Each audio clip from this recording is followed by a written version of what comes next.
सुपरवायझरचा user I D आणि password टाकून सर्वप्रथम IT 2.0 मध्ये लॉग इन करावे। त्यानंतर बुकिंग सोल्युशनला जावे। त्यामध्ये counter operation, allocate counter to operator, यामध्ये तुमचं ऑफिसचं नाव, ज्या कर्मचाऱ्याला काउंटर अलोकेशन करायचं आहे त्या कर्मचाऱ्याचा एम्प्लॉई आय डी इथनं तुम्हाला टाईप करून सिलेक्ट करायचं आहे। त्यानंतर काउंटर नंबर सिलेक्ट करायचा आहे, शिफ्ट आय डी आणि त्यानंतर अलोकेट काउंटर।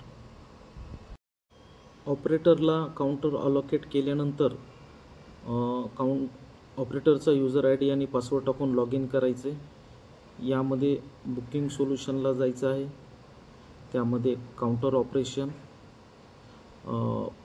शिफ्ट बिगिन आणि शिफ्ट बिगिनला क्लिक केल्यानंतर तुमचं जे काउंटर आहे ते चालू होईल।